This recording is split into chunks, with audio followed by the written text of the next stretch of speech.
there are no brakes. 350 laps are still ahead, and a 3,400-pound stock car has nothing left to stop it, hurtling into turn 1 at 180 miles per hour. You already know you've lost before the green flag even drops. This is the mindset of the points leader of the NASCAR Cup Series. That driver is Denny Hamlin. The race is the Iowa Corn 350 at Iowa Speedway. And before the race even started, something was already wrong with the number 11 car. During Saturday practice, mechanics scrambled to find a fix for a brake problem that never got solved. Hamlin rolled to the grid knowing his car was compromised before he ever turned a wheel in anger. Before we go further into what happened inside that car, a quick note. This channel, NASCAR Racing World, is closing in on 500 subscribers, and every subscribe, like, comment, and share genuinely helps this channel grow and keep putting out breakdowns like this one. Your support matters more than you'd think in making sure content like this keeps coming every week. If you haven't already, now's a good time to hit that subscribe button before we get into how bad Sunday actually got for Hamlin. Hamlin didn't hide how he felt about it. Speaking after the race, he said, "Hamlin, I've never felt beat before I started ever, and I knew I was done." That is not a driver complaining about bad luck. That is the points leader of the Cup Series admitting, in his own words, that he considered the race lost before he ever left pit road. For a driver of Hamlin's stature, a 3-time Daytona 500 winner and a fixture at the front of the field for nearly 2 decades, that kind of statement carries weight. It is not the language of frustration. It is the language of a man who had already accepted defeat. The weekend only got worse from there. Qualifying put Hamlin in 29th position. Then an unapproved adjustment penalty sent him even further back, erasing whatever small advantage he might have salvaged. A driver who came into the weekend as the number 1 car in the standings was now starting from the back of the field, in a car with no functioning brakes, with no realistic path to a strong finish. At that point, Hamlin wasn't racing for a win. He was recalibrating his entire strategy around survival. He said as much himself. "Hamlin, if I can get some cars to wreck, stay on the lead lap, somehow I can finish in the top 25. Think about what that sentence actually means. This is a driver who has won more than 50 Cup Series races in his career, reduced to hoping other competitors would crash so he could quietly stay on the lead lap. Not chasing a trophy. Not chasing a stage win. Hoping for chaos, because chaos was his only realistic path to a respectable finish. And chaos did arrive, just not in the way that helped him directly. Tyler Reddick and Eric Jones wrecked on lap 4. Kyle Larson endured a disaster of a day by his own standards. Carson Hocevar spun out during the race as well. The field around Hamlin was falling apart in real time, car after car dropping out of contention or losing laps, while Hamlin tried to hold on to whatever position he could salvage with a car that still had no functioning brakes.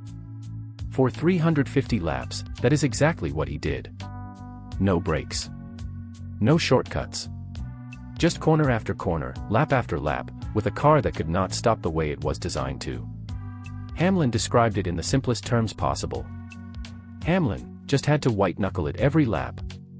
15 words. That's all it took to describe an entire race run on nerve alone.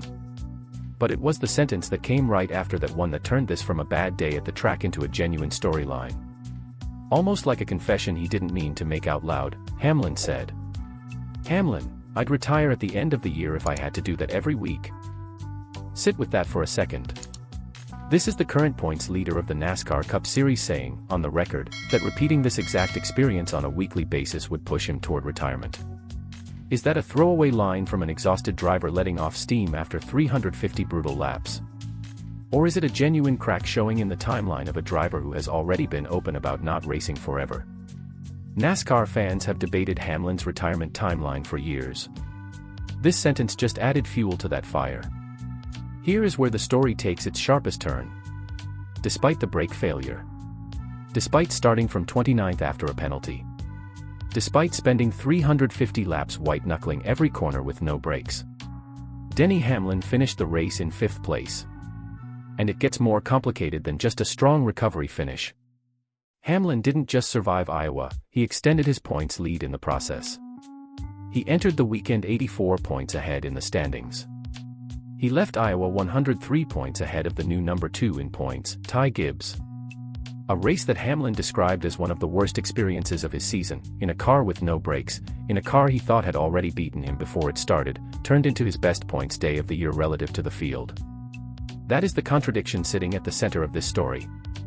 A driver says he would rather retire than repeat an experience, and that exact experience becomes the day he tightened his grip on the championship standings. It doesn't resolve cleanly, and it isn't supposed to. It's the kind of contradiction that raises more questions than it answers about where Hamlin's head is right now, heading into the second half of the season. Because the season isn't slowing down. The next stop is Richmond Raceway on August 15th, for the Cookout 400. Richmond carries its own recent history with Hamlin.